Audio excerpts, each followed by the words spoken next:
Sometimes patients are told spine surgery, but they are not quite ready yet for spine surgery, or they want to delay spine surgery and explore other options, or sometimes the problem is not so big, but medicines are not helping either. So in such situations, when medicines are not helping, but also they don't want to go for surgery, or surgery is not an option for them, then what do you do in such situations? In such situations, spinal injections can be the midway between the two, helping you to delay spine surgery when it is not urgent, or when medicines are not helping. Spinal injections is something that you can explore. So let's understand what spinal injections are and everything about spinal injections in this video. Welcome to my channel Zen Spine English. My name is Dr. Rakesh Dhake. I'm a fellowship trained spine surgeon certified by the Royal College of Surgeons of England and currently practicing in Mumbai.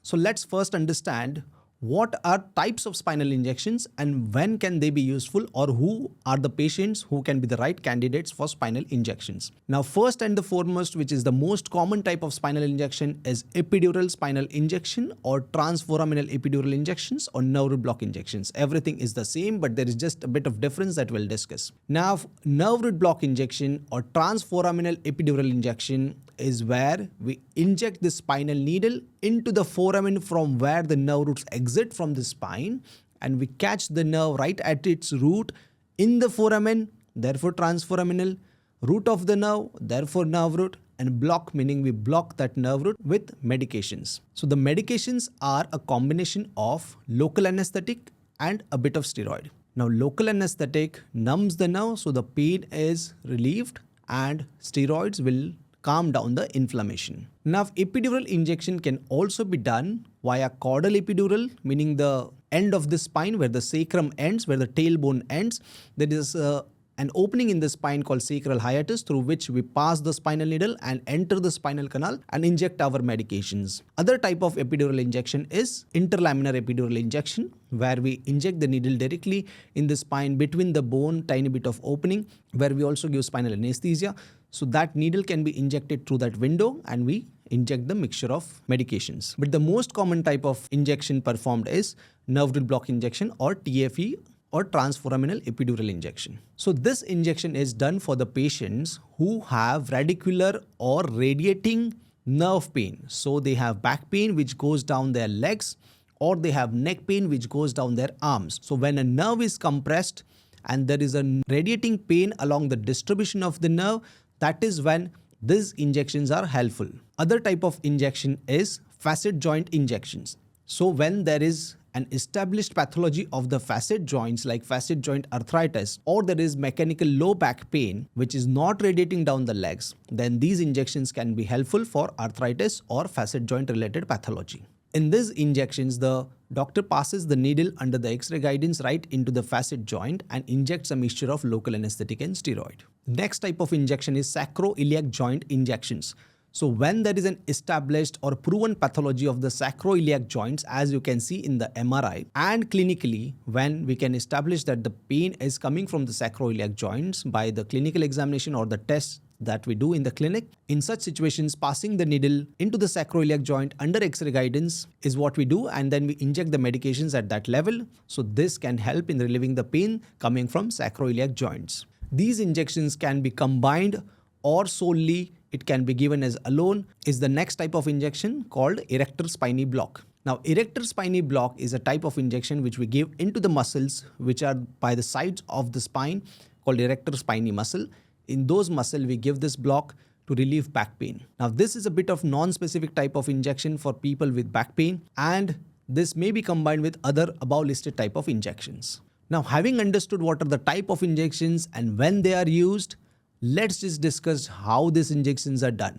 Now, the procedure of injection approximately is about a procedure of 5 to 10 minutes, wherein you will have to lie down on the front of your body, on your stomach, and you might take a pillow under your arm to relax, and the doctor will make you comfortable in this position.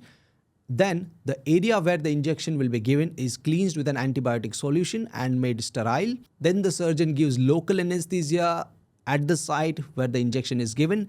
Some patients might request sedation for this procedure as they don't want to feel the pain and they want to be completely knocked out. So that is also fine. But usually this is done under local anesthesia and we inject the area from where we would enter our needle.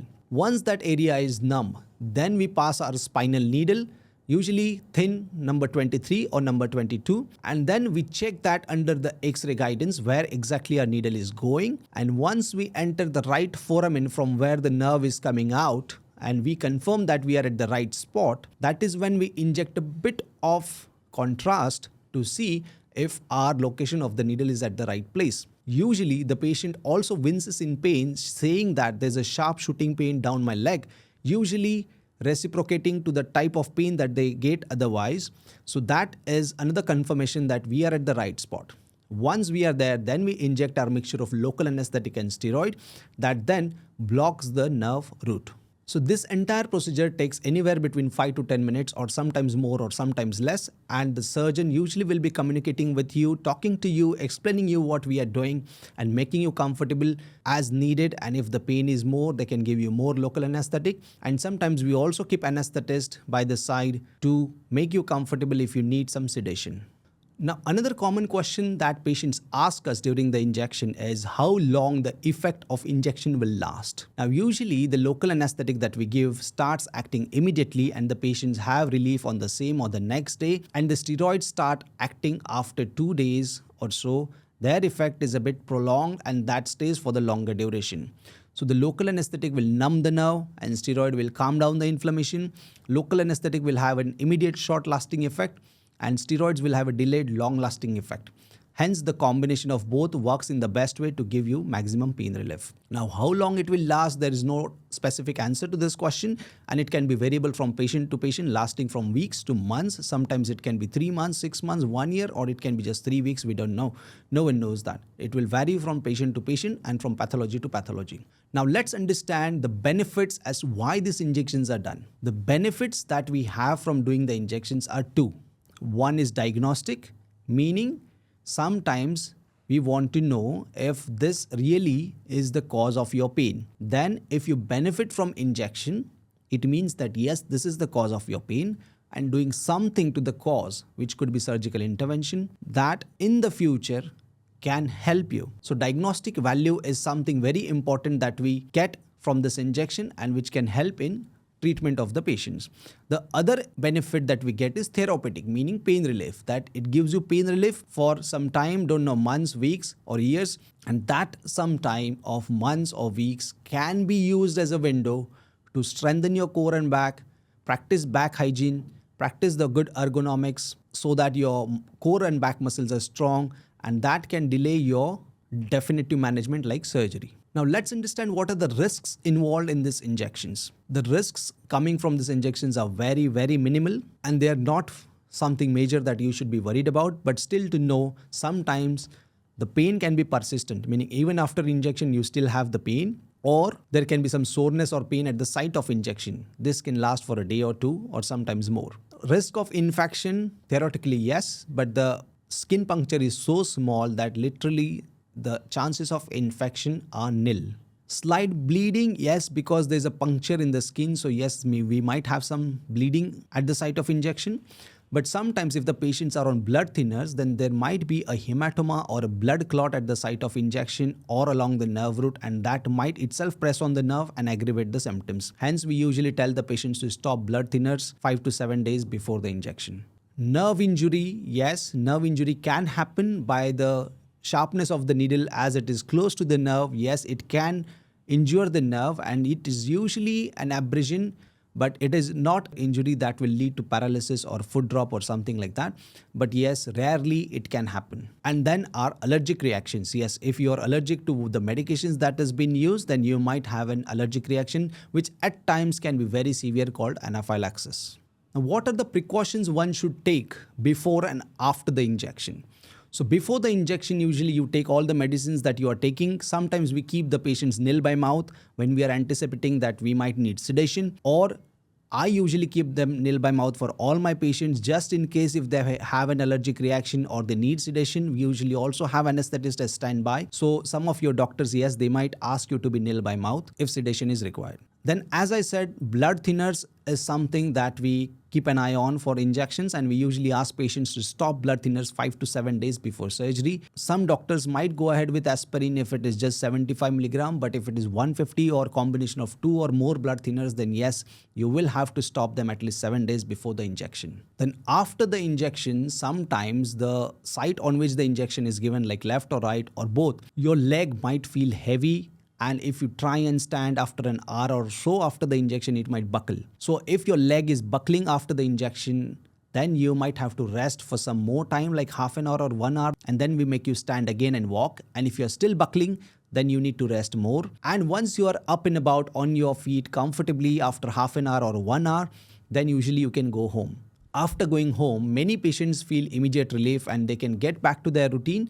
But usually I advise them to take a rest for that day, take it easy for that day, and from the next day you can get back to work or to your routine activities that you otherwise do. If until now this video has given you some valuable information, then please do consider liking the video and subscribing to the channel. It helps us reach maximum number of spinal patients to help them with spine related information. So in this video, we discussed about what spinal injections are, when they are given, what are the patients category which can be helped with spinal injections, what are the risks and benefits, how it is done, what are the precautions to be taken before and after the injections.